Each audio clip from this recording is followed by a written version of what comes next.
Hello,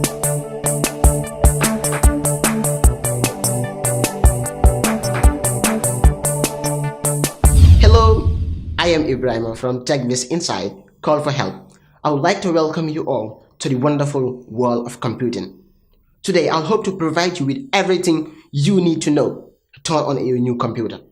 Even if you are not completely new to computers, but you still look green, this segment should get you clicking like a pro at no time. That's right, computers can open up a world of endless possibilities, but we know it can be overwhelming at first and sometimes scary. So I'll take you step by step through the whole process, then you will be prepared to do it all alone.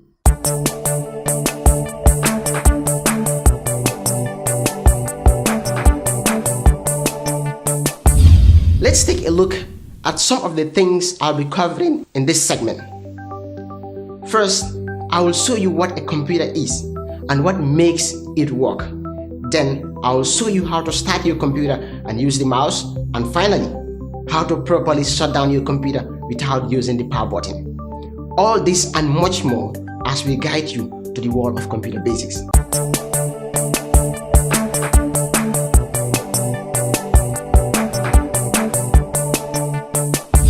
Before you start using your computer, you need to know a few things about how your computer works, what things are called, and where they are located. And don't worry, you don't need to know every single intimate detail, but it's really helpful if you at least have a grasp of the basic principles.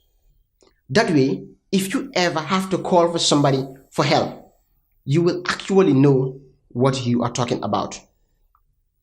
Now, computers consist of many specialized components which work together to let you run programs, surf web, write documents, send emails, and so on and so forth.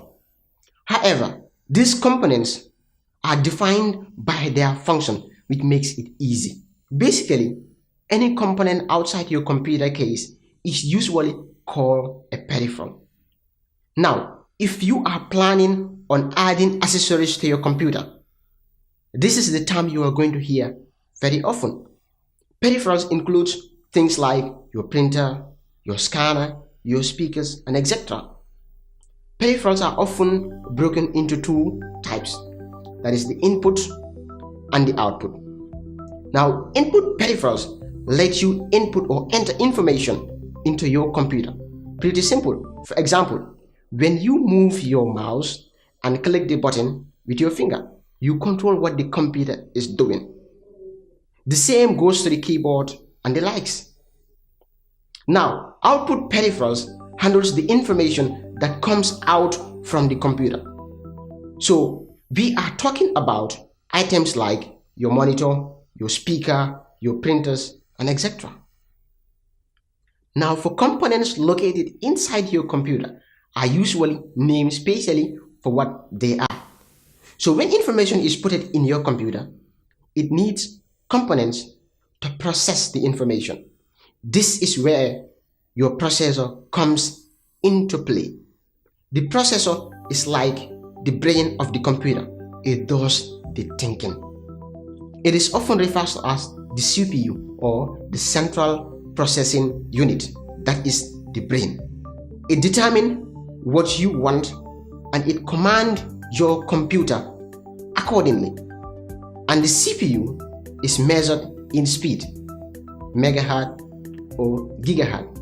Basically, this is just how fast your computer processes information you request. And once the CPU receives a command from the program, it needs a place to store the information it processes. The fastest storage medium in your computer is known as the RAM, or random access memory. When you run a program in your computer, the CPU stores the information the program needs in memory. Now, more RAM generally means your computer runs more efficiently, even faster. For long-term storage, your computer uses a hard drive. The average hard drive is about 20 gigabytes, which is a whole lot of things. Now, as you add programs and store files, you use up your hard drive space. So later in this comment episode, we will show you how to check your hard drive space. This is really important to know if you are planning adding software applications like games and other applications. Your computer can also store information on a CD. If your computer has a CD drive, also known as a burner, you can copy your files on CD or DVD. Now, there are other specialized components in your computer, such as video cards, sound cards, or modem. But don't worry, unless you are upgrading, you really only need to know how to plug your cord into the back of your computer system.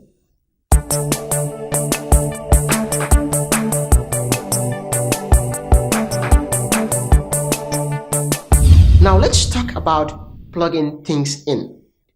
Even if you already have somebody set up your new system, you still need to know about all the plugs and connectors on the outside of your computer case.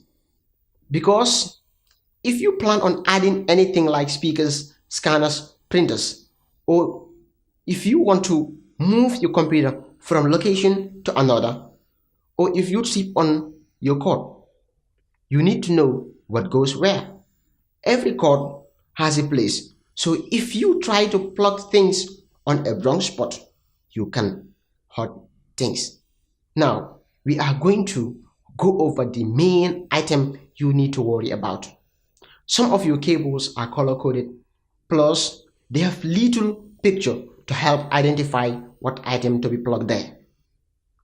Okay, now, your monitor cable look like this. You can look at the back of your computer and find the matching connector, and the cable is having thumb screw, so you might have to tighten it a little bit to make a secure connection. Next, you need a sound coming from your computer, so you need your speaker. This is the speaker cable, and you notice that it is color coded. Connect it at the right spot. Now, as for the mouse and keyboard, they both use what is known as USB connectors. Now, USB or Universal Serial Bus connectors are long and thin, and they only fix together one way. It just go right or it doesn't at all. Now, a lot of printers, scanners, and digital cameras are connected with a USB connector. They are great because they allow your computer to recognize whatever device it is automatically, and there is usually no need to install software manually. It does it automatically. Now, depending on the type of your computer, you may find the USB connectors on the back or front of your computer, but just push it in and that's it. Moving on the front of your computer, the power button is pretty self-explanatory. Push it if you want to turn on your computer. Now, your CD-ROM has eject button. Press the button to eject or insert disk. Now, here are some troubleshootings. One is always line up your cables before you plug them in. And the second one is avoid using the main power button to shut down your computer. Now, everything is ready. On our next episode, we will turn on the computer and show you everything that you ever need to know about using your computer. And remember, if you need any help related to technology, please feel free to contact us on 890-7363, 890-7363, or you can simply send us an email on call4help@techbizinsight.com, and we will be happy to answer all your questions right here on TechBiz Insight. That's what we have for you on Call for Help segment this week. Thanks for watching, and I was your host, Ibrahim Rasul.